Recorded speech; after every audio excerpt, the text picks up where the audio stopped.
नमस्कार मित्रांनो, मी सावित्रीबाई ज्योतिराव फुले या मालिकेच्या 16 फेब्रुवारीच्या भागामध्ये मित्रांनो आता इथे सुनमुख बघायचा छान असा कार्यक्रम सुरू असतो आणि तेव्हा सावीच्या सासूबाईंनी म्हणजे ज्योतीच्या आईने तिच्यासाठी एक छान असा दागिना तयार करून आणलेला असतो आणि तो दागिना आता ती सावीला देते आणि म्हणते हा दागिना माझ्या लाडक्या सूनबाईसाठी आणि तिला विचारते आवडला का? तर तेव्हा सावी तो दागिना आपल्या हातामध्ये घेते आणि निरखून बघू लागते आणि व्यवस्थित दागिना बघून झाल्यानंतर म्हणते, "वय आवडला की दागिना?"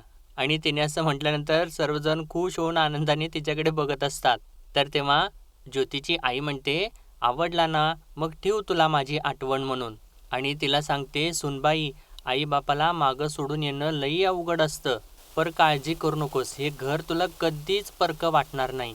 असं बोलत ती आता तिला धीर देऊ लागते आणि पुढं सांगते समधी मायेची माणसं आहेत आणि त्यानंतर सांगते या आता सुनमुख बघू द्या आणि असं तिने सांगितल्यानंतर आता ज्योतीसुद्धा त्याच्या आईच्या मांडीवरती बसतो आणि सावीसुद्धा आपल्या सासूबाईच्या मांडीवरती बसते आणि मित्रांनो हा क्षणसुद्धा त्यांनी खूप छान दाखवलेला आहे आणि त्यानंतर समोर ती एक परात ठेवलेली असते. ती परात आता ज्योती आणि सावी आपल्या हातामध्ये घेतात. तर तेव्हा ज्योतीची आई त्या परातीमधून या दोघांना बघू लागते आणि मित्रांनो हाच तो असतो सुनमुख बघायचा कार्यक्रम आणि छान त्यांनी रंगवलेला आहे. छान एकदम मस्त दाखवलेला आहे कार्यक्रम हा. आणि तेव्हा आता सावी आणि ज्योती एकमेकांच्याकडे बघू लागतात आणि इकडे दादा वगैरे तर खूप खुश झालेले असतात. तर त्यानंतर आता राजाराम म्हणतो गोपा पाळण्याची समधी काही तयारी झालेली आहे आणि त्यांनी पाळणा वगैरे आणलेला असतो मित्रांनो आणि पाळणा छान असा सजवलेला असतो. तर राजाराम आता पार्वतीला सांगतो, "अगं ज्योती आणि सावित्रीला बोलव की जा." तर तेव्हा पार्वती त्या दोघांना बोलवायसाठी जाते आणि सावीकडे येते आणि म्हणते, "जाऊबाई, अहो जाऊबाई." आणि तिच्याकडे बघून तिची नजरच काढते ती. तर इतक्यातच मागून रखमा तिथं येते आणि ते सगळं काही बघून पार्वतीला म्हणते, "लईच कौतुक चाललंय जाऊबाईंचं." तर तेव्हा पार्वती म्हणते, "अहो काकूबाई, कौतुक करण्यासारख्याच आहेत बरं का." तर रखमा म्हणते, "असं व्हय? मग शेवटपर्यंत न्या हे कौतिक पारूबाई." आणि त्यानंतर आता पार्वती सावीला म्हणते, "बरं चला जाऊबाई आपण जाऊयात." असं म्हणून तिच्या हाताला धरून ती घेऊन जाते आणि त्यानंतर शकूला सुद्धा बोलवते आणि शकूसुद्धा तिच्या मागे मागे निघून जाते. पण रखमा मात्र रागारागानेच त्यांच्याकडे बघत असते. तर इतक्यातच आता इकडे पार्वती आता सावीला घेऊन येते. तर एक बाई म्हणू लागते म्हणजे ती ज्योतीची बहीण असते ती म्हणते, "ज्योती कुठं आहे पण? इथं बायको बी येऊन उभी राहिली आता, पण हा कुठं गेलाय?" तर रखमासुद्धा म्हणते, "खरंच की ज्योती कुठं आहे?" नाही म्हणजे नवरदेव थांबायलाच तयार नाही आणि एकदमच ती विचित्र काहीतरी बोलते म्हणते, "नवरी आवडली नाही की काय?" आणि असं तिनं म्हटल्यानंतर सगळ्यांना थोडासा धक्काच बसतो. तर ज्योतीची आई म्हणते, "अहो जाऊबाई, पर तुम्ही असं का बोलताय?" तर तेव्हा रखमा म्हणते, "नाही म्हणजे आत्ताच असं आहे म्हटल्यानंतर पुढं कसं होणार?" असं म्हणून ती हसत असते. तर पार्वती म्हणते, "पर तात्यासाहेब आहेत तरी कुठं?" तर इतक्यात सगुणाकाळ ज्योतीला घेऊन येते आणि म्हणते, "हाय हाय इथंच आहे ज्योती." तर राजाराम म्हणतो, "ये ज्योती ये, उभा राहा इथं मोरं." असं म्हणून तो पाळण्याच्या समोर त्याला उभा राहायला सांगतो. तर ज्योती पार्वतीला विचारतो, "वहिनी आता काय करायचंय?" तर तेव्हा पार्वती सांगते, "आता गोपा पाळणा खेळायचा." तर तेव्हा राजाराम म्हणतो, "हे बघ, आता तुम्हा दोघांसनी बी समजल असं आम्ही दोघं करून धावतो." आणि पार्वतीला म्हणतो, "पारो तू मोहरं ये." आणि ज्योतीला जरासं बाजूला उभं राहायला सांगतो आणि आता पार्वती आणि राजाराम दोघे एकमेकांच्या समोर उभा राहतात. तर राजाराम म्हणतो, "ज्योती हे बघ, ह्यो हाय आता पाळणा." आणि त्याच्यामध्ये एक कापड असतं ते कापड आपल्या हातामध्ये घेऊन सांगतो, "हे बघ आणि हे आहे बाळ. ते बाळ असं घ्यायचं आणि बायकोला म्हणायचं, 'अगं अगं बायको हा घे गोपा.'" असं म्हणून ते आता बाळ पार्वतीच्या हातामध्ये देतो आणि म्हणतो, "आता बघ परत ती ते त्या पाळण्यामध्ये ठेवणार." तेव्हा आता पार्वतीसुद्धा ते बाळ पाळण्यात परत ठेवते. तर त्यानंतर राजाराम म्हणतो, "आणि पाळण्याला झोका द्यायचा." पार्वतीला म्हणतो, "दे बरं झोका." तर तेव्हा पार्वती झोका देऊ लागते आणि त्या राजाराम म्हणतो, "कळलं का?" तर तेव्हा ज्योती हो असं म्हणत असतो आणि इकडे दादासुद्धा एकदम आनंदाने ते सगळं काही बघत असतात. आणि मित्रांनो त्यांनी हा सुद्धा कार्यक्रम एकदम छान दाखवलेला आहे. म्हणजे आपलं जे काही जुनं मराठमोळं लग्न जे असतं ते अगदी सगळं काही हुबेहूब त्यांनी सगळ्या गोष्टी इथे घेतलेल्या आहेत. त्यानंतर आता राजाराम ज्योतीला तिथे समोर उभा करतो पाळण्याच्या आणि त्यानंतर म्हणतो, बघ आता ही घोंगडी आहे ही अशी खांद्यावरती घ्यायची." आणि हा हसूड असा ठेवायचा असं म्हणून घोंगडीवरती तो हसूड ठेवतो आणि त्यानंतर कासरासुद्धा हातात देतो आणि म्हणतो, "हे कासरा हातात ठेव आणि आता तू शेतावर जायला निघालायस आणि तुझी बायको भाकऱ्या करती." तर तू बायकोला काय म्हणायचं, "बरं, बरं थांब, मी आणि पारू तुला करून दाखवतो." आणि पार्वतीला म्हणतो, "पारू ये बरं इकडं." आणि पार्वतीला म्हणतो, "अगं, अगं बायको मी शेतावर चाललोय. मला भाकरी दे." तर पार्वती म्हणते, "भाकरी झाल्यात, कोरड्याचं राहिलंय, थांबा." तर राजाराम आता ज्योतीला म्हणतो, "हां, आता ती असं म्हटली की तू तिला विचारायचं की एवढा येळ का लागला?" तर तेव्हा पार्वती म्हणते, "बाळ जागं झालं आणि रडत बी होतं." तर तेव्हा राजाराम म्हणतो, बघ ज्योती, आता ती असं म्हटली की तू चिडायचं आणि चिडून तिला मोठ्याने बोलायचं." आणि पार्वतीला म्हणतो, "अगं, अगं बायको मी तुला सांगितलं होतं ना, मला वेळेवर करून दे, मग उशीर का लागला?" असं तो बोलत असताना आता हे सगळे काही छान हसत असतात. तर तेव्हा ज्योतीची आई सुद्धा म्हणते, "बायकोवरती चिडायचंय, कळलं का?" तर तेव्हा ज्योती "होय, होय" असं म्हणत असतो आणि इकडे सावीसुद्धा ते सगळं काही बघून हसत असते. तर आता ज्योतीची आई म्हणते, "बरं ठीक आहे, कर आता सुरू." तर राजाराम म्हणतो, "बघ आता तू शेतावरती चाललाय, मग बोल आता बायकोशी." आणि तेव्हा इकडे पार्वतीसुद्धा सावीला म्हणते, "या जाऊबाई" असं म्हणून ती आता समोर सावीला उभा करते आणि इकडे ज्योतीसुद्धा बरोबर पाळण्याच्या समोर उभा असतो. आणि हे दोघेसुद्धा एकमेकाच्या नजरेत बघत राहतात अगोदर आणि तेव्हा सगळेजण त्यांच्याकडेच बघत असतात. तर ज्योती आता थोडंसं थांबतो आणि आपल्या जवळचं जे काही घोंगडी, कासर वगैरे जे असतं ते सगळं खाली ठेवतो आणि त्यानंतर तो बाजूला जातो आणि तिथं ठेवलेलं पुस्तक तो आपल्या हातामध्ये घेतो आणि ते बघत असताना सगळ्यांना थोडं आश्चर्यच वाटत असतं. तर ज्योती ते पुस्तक घेऊन परत पाळण्यासमोर येऊन उभा राहतो आणि त्यानंतर तो सावीला म्हणतो, "अगं, अगं बायको म्या शाळेत चाललो या." आणि असं त्यानं म्हटल्यानंतर आता सर्वजण एकदम मोठमोठ्यानेच हसू लागतात. तर तेव्हा पार्वती म्हणते, "अहो तात्यासाहेब, शाळेत नाही म्हणायचं. एक तर शेतात म्हणा, नाहीतर मळ्यात म्हणा." तर ज्योती थोडं चिडतो आणि म्हणतो, "पर म्या शाळेत म्हटलं तर काय बिघडलं का? म्या शाळेतच म्हणणार." तर तेव्हा रखमा लगेचच मध्ये बोलते, "अरे होय ज्योती, एवढं चिडू नकोस. तुला शाळेत जायचं तर शाळेत जा, नाहीतर तालमीत जायचं तर तालमीत जा. पर चिडू नकोस नव्या नवरी मोरं." आणि सावीला सुद्धा म्हणते, "बघितलं का सावित्री, तुझा नवरा केवढा चिडका आहे ते." आणि आता सावीला थोडंसं ते पटू लागतं, की मगाशी तिने जे काही सगळे हिचे कान भरलेले असतात, ते थोडंसं हिला खरं वाटू लागतं आणि ती जरासं घाबरत आता ज्योतीकडे बघू लागते. तर ज्योती आता म्हणतो, "मला फक्त शाळा आवडते, शाळेत जायला आवडतं." तर आता दादा थोडंसं चिडतात आणि ज्योतीला म्हणतात, "काय रे ज्योती सारखी शाळा, शाळा, शाळा लावली आहेस? अरे लगीन होईस्तोवर तर शाळा इसर." तर तेव्हा आता ज्योती सगुणाक्काकडे बघतो आणि म्हणतो, "अहो दादासनी सांग की." आणि त्यानंतर दादांना म्हणतो, "अहो दादा म्या लगीनच शाळेसाठी केलं." आणि सगुणाक्काला परत म्हणतो, "अहो होय का नाही सांग." तर सगुणाक्का सुद्धा म्हणते, "अरे होय की." तर तेव्हा दादा परत ज्योतीला बोलत असतात. तर सगुणाक्का दादांना थांबवते, म्हणते, "अरे दादा तू थांब बरं." आणि ज्योतीला म्हणते, "अरे ज्योती हे खेळ असतात. हे काही खरे नाहीये. आपण खेळायचं असतं. पै पाहुण्यांना आनंद मिळतो ना म्हणून हे खेळ खेळायचे असतात." तर ज्योती पण काय मागे हटत नाही. म्हणतो, "पर मग शेतातच का? शेतात जाण्याचा खेळ कशाला? तुम्ही मला पुन्हा पुन्हा शेतातच पाठवताय. पर मला तर शाळेत जायचंय नवं." तर राजाराम म्हणतो, "अरे ते बघू मागणं. तू आधी हा खेळ तर खेळ." तर तेव्हा पार्वती सुद्धा म्हणते, "अहो तात्यासाहेब असं का करताय? अहो नवरी काय विचार करल? कसला नवरा हाय म्हणल नाही का?" तर तेव्हा ज्योती तिच्यावरच चिडतो आणि म्हणतो, "वहिने तू तर काय बोलूच नकस. गोड बोलून फसवतीस मला. म्या नाही खेळणार." असं तो सर्वांच्या समोर रागारागातच बोलू लागतो. तर तेव्हा सगुणाक्का त्याला सांगू लागते, "अरे ज्योती लेकरा ऐक माझं." तर तेव्हा ज्योती म्हणतो, "अहो तू मला सबूत दिला होतास नवं? मग का सारखं सारखं शेत शेत करतेस?" तर तेव्हा ज्योतीची आई त्याला म्हणते, "अरे ज्योती खोटं असतं ते. आता तू माझं बी नाही ऐकणार का?" तर तेव्हा दादा म्हणतात, "अरे ज्योती लोकांच्या मध्ये हास्य होईल, दुसरं काय बी नाही." तर तेव्हा आता रखमा इकडे मनात एकदम खुश झालेली असते आणि ती मनातल्या मनात म्हणत असते, "अजून, अजून तमाशा झाला पाहिजे." नवरी देखत आणि तिनं एकदा भ्या घेतलं, की मग आपलं काम सोपं झालंच म्हणून समजा. तर तेव्हा आता ज्योती थोडंसं म्हणजे दादांनी तसं सांगितल्यानंतर जरा तो आजूबाजूला बघतो आणि आजूबाजूला बघितल्यानंतर तो परत सावीकडे एक नजर टाकतो. तर तेव्हा सावी तर खूप घाबरत असलेली त्याला दिसते आणि त्यानंतर तो लगेचच जातो आणि ते पुस्तक परत त्या त्या जागेवरती ठेवतो आणि परत येऊन ते घोंगडी, कासार वगैरे सगळं काही आपल्या हातामध्ये घेतो.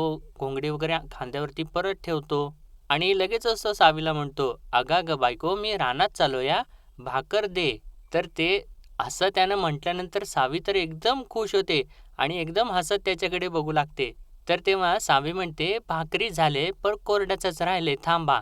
तर ज्योती विचारतो, "पर एवढा वेळ का झाला?" तर तेव्हा सावी म्हणते, "अहो, गोपाळ जागं झालं होतं आणि ते रडत बी होतं. जरा घ्या की." तर तेव्हा ज्योती म्हणतो, "अगं, मला नाही येळ." तर सावी म्हणते, "अहो, घ्या." आणि त्यानंतर पाळण्यामधून ते गोपाळ घेऊन ज्योतीच्या हातामध्ये देते. तर तेव्हा ज्योतीसुद्धा त्या गोपाळाला हातामध्ये घेतो आणि खेळवू लागतो. तर सावी म्हणते, "थांबा, मी भाकरी बांधून देते." तर ज्योती आता म्हणतो, "अगं, अगं, आपल्या गोपानं माझं कमीज ओलं केलंय, घे बरं पटकन याला." आणि असं त्यानं म्हटल्यानंतर आता सर्वजण जे काही जोराने हसू लागतात. सगळ्यांना खूप मजा येते.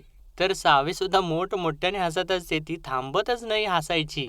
आणि तेव्हा ज्योती तिला म्हणतो, "अगं हसतेस काय? घे."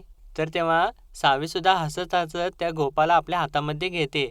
आणि ज्योतीने तर आता ती जी काही घाबरलेली वगैरे असते सावी, तिला एकदम छान हसवून सोडलेलं असतं त्याने. आणि त्यानंतर आता सर्वजण मिळून छान असं देवदर्शनासाठी बाहेर पडतात.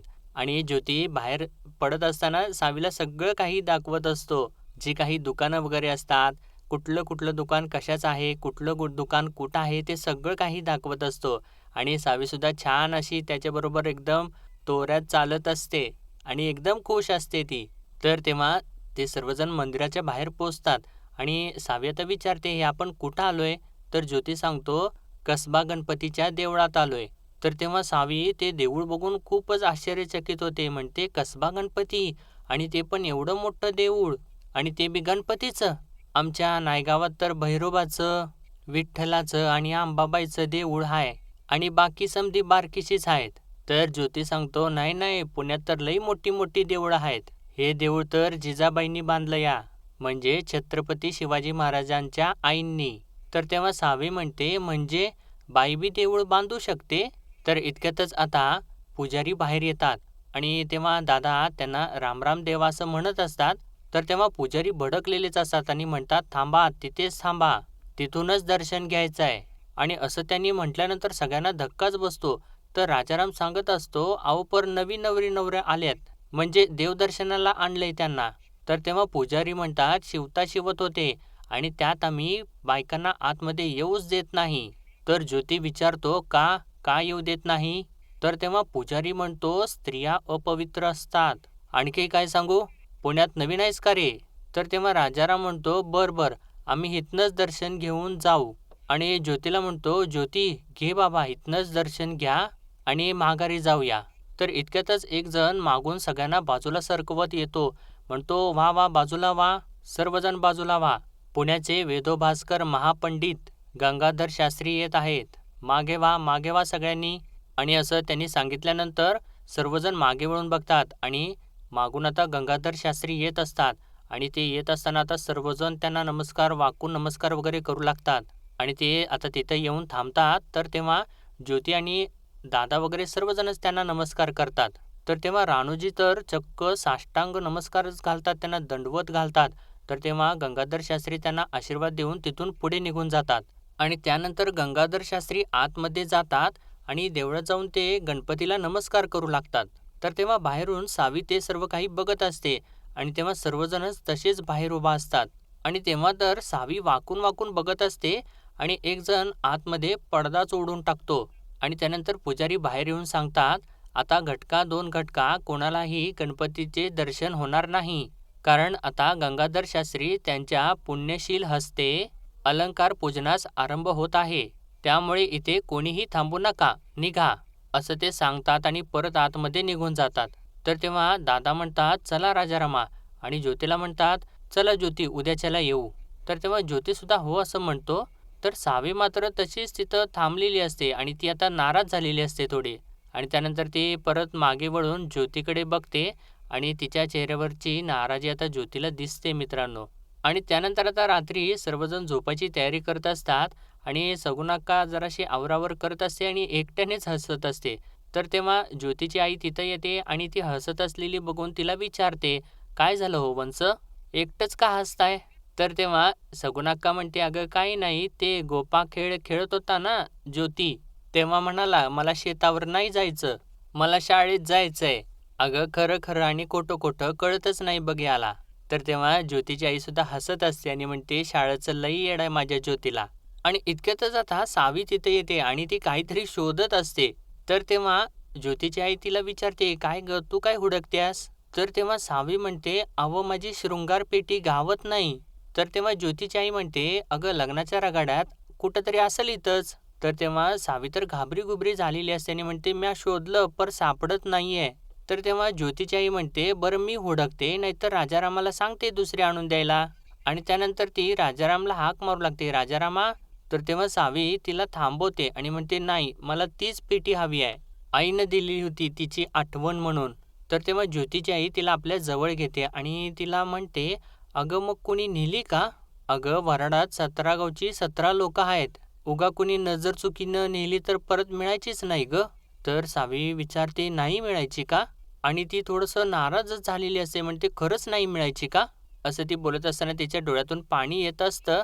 तर इतक्यात सगुणाका उठून बाजूला गेलेली असते आणि ती शृंगारपेटी तिच्याकडे असते आणि ती शृंगारपेटी ती घेऊन येते आणि सावीला म्हणते, "ही आहे का तुझी शृंगारपेटी?" आणि ते बघितल्यानंतर आता सावीच्या चेहऱ्यावरती हसू छान खुलतं आणि ती एकदम उड्या मारत सगुणा अक्काकडे जाते आणि म्हणते, "होय, होय, हीच आहे पेटी." आणि ती आपले डोळे वगैरे पुसते आणि हसत ती आता पेटी उघडते आणि म्हणते, "हीच आहे, हीच आहे." आणि ती विचारते, "अहो, तुम्हासनी कुठं सापडलं?" तर तेव्हा सगुणा अक्का म्हणते, "अगं वऱ्हाडात बैलगाडीत एका होती. मी आणली ती. तुझ्या आईनं दिली आहे ना. ही पेटी जेव्हा तू उघडशील की नाही, तेव्हा मायेच्या प्रेमाचा खजिना रोज भेटेल बघ तुला." आणि असं ती बोलत असताना आता सावी खुश झालेली असते आणि या दोघीसुद्धा खुश झालेल्या असतात. आणि तेव्हा सावीला तो क्षण आठवतो ज्यावेळेस तिची आई म्हणत असते, "तिकडं गेल्या गेल्या सावीला कोणाला काही मागायला नको." तर ज्योतीची आई आता सावीला म्हणते, "सुनबाई दमली असशील नव्ह? झोप आता निवांत." तर सावी म्हणते, "व्हय व्हय." तर इतक्यातच आता रखमा परत तिथं येते आणि म्हणते, "व्हय व्हय, म्या बी तेच सांगायला आले. आता झोप निवांत बरं का." आणि म्हणते, "ते देवळात काय प्रकार घडला की नाही त्याचा जास्त विचार करू नकोस बरं का." असं ती बोलते, पण तिने तोच विचार करत तिला झोप लागू नये असाच तिचा उद्देश असतो. तर सावी म्हणते, "आता नाही करणार." तर तेव्हा रखमा म्हणते, "म्हणजे त्यांनी की नाही मला सांगितलं गं, म्हणून मला कळलं. आणि तुम्ही की नाही दर्शनाला गेलता देवाच्या आणि तुम्हासनी दर्शनच घेऊ दिलं नाही, तुम्हाला तिकडून हाकलून दिलं. लय मोठा अपशकुन घडला, नाही का?" असं ती बोलत असते आणि ज्योतीच्या आईला त्या गोष्टीचं जरा वाईट वाटत असतं. तर रखमा पुढं म्हणते, "पर तू काय मनावर घेऊ नकोस बरं का." तर सावी म्हणते, "नाही घ्यात म्या." तर रखमा पुढं म्हणते, "अगं नाही म्हणशील आणि रात्रभर तळमळत राहशील. तसं काय बी करू नकोस काय." तर तेव्हा ज्योतीची आई रखमाला बाजूलाच घेऊन येते आणि म्हणते, "अहो जाऊबाई काय घडलं? कसला अपशकुन?" तर तेव्हा रखमा तिला सांगू लागते, "अहो नवी नवरी की नाही दर्शनाला गेली आणि दर्शनच घेऊ दिलं नाही तिला. मग काय चांगलं झालं का तुम्ही सांगा बरं?" तर तेव्हा ज्योतीची आई म्हणते, "अहो पर हे मग उद्या सांगायचं नव्हं."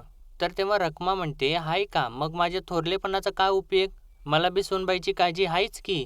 म्या म्हणलं सूनबाई घाबरल म्हणून आले मी आईकडं." तर सगुणाक्का म्हणते, "वहिनी एखादा घाबरत नसेल ना तरी बी तुझ्या बोलण्यानं घाबरल बघ." असं तिने म्हटल्यानंतर इकडे सावी खुदकन हसते. तर तेव्हा रखमा म्हणते, "हाय का आता ज्याचं करावं भलं त्यो म्हणतोय माझंच खरं." तर तेव्हा सावी आता रखमाला बोलू लागते म्हणते, "सासूबाई मला सांगा देव जेवायला बसतात हा शकुन की अपशकुन?" तर तेव्हा रखमा म्हणते, "शकुन." तर सावी विचारते, "आणि मग आम्ही गेलो आणि तेव्हा देव जेवायला बसले, हा शकुन की अपशकुन?" तर तेव्हा रखमा एकदमच बोलून जाते, "शकुनच की." आणि तिला बोलून गेल्यानंतर कळतं की आपण चुकीचं बोललो. तर तेव्हा तिनं तसं म्हटल्यानंतर या सगळ्या जणीच हसू लागतात. आणि तेव्हा सावीने तर तिचे दात तिच्याच घशात घातलेले असतात आणि आता रखमा सगळं काही सावरू लागते. म्हणते, "होय की, माझ्या तर ध्यानातच नाही आलं. आमचं मालक काय बाई येऊन सांगते ती. म्या बघतेच त्यासनी बोलतेच आता." असं म्हणून ती तिथून निघूनच जाते. तर तेव्हा सगुणा अक्का म्हणते, "बरी खोड मोडलीस तिची. आली मोठी काळजीची." असं ती बोलत असताना आता सावी तर हसत असते आणि इकडे शकूसुद्धा हसत असते. तर मित्रांनो आजचा भाग त्यांनी इथेच संपवलेला आहे आणि पुढील भागामध्ये आपण पाहणार आहोत ज्योतीची आई आता ज्योतीला सांगत असते, ही सुपारी ही डाव्या हातात धरायची आणि सावीला म्हणते, आणि सुनबाई तू दोन्ही हाताने ती सोडवायची. तर तेव्हा सावी तर एका हातानेच सोडवत असते. तर तेव्हा रखमा म्हणते, अगं सुनबाई दोन्ही हाताने सोडव. तर तेव्हा सावी म्हणते, नाही नाही म्या बी एकाच हातानं सोडवणार. तर असंच ती बोलत असताना सावीची बांगडी ज्योतीच्या हातावरती फुटते आणि ज्योतीच्या हाताला लागतं आणि रक्त येतं. आणि तेव्हा त्याचा हात उघडला जातो आणि ती सुपारी ज्योतीच्या हातातून खाली पडते, म्हणजे पाण्यामध्ये पडते. तर तेव्हा रखमा लगेचच म्हणते, फुटली बांगडी केला अपशकून. तर तेव्हा सावी ही घाबरून उठून उभी राहते आणि म्हणते, सासूबाई माझं जरा चुकलंच हो. तर रखमा तिच्यावरती ओरडतच असते आणि म्हणते, का मुद्दामून केलंस तू. तर ज्योती आता रखमाला शांत करू लागतो, म्हणतो, खेळात होतं असं आधीमधी आणि बांगडी फुटली ती माझी चुकी, सावित्रीची नाही. असं म्हणून तो आता तिला छानपैकी असं सगळं काही सांभाळून घेतो आणि तेव्हा सावित्री आता त्याच्याकडे बघून हसत असते. तर मित्रांनो आजच्या भागामध्ये एवढंच. पण मित्रांनो तुम्हाला गोपा खेळ कसा वाटला हे कमेंट सेक्शनमध्ये जरूरच कळवा.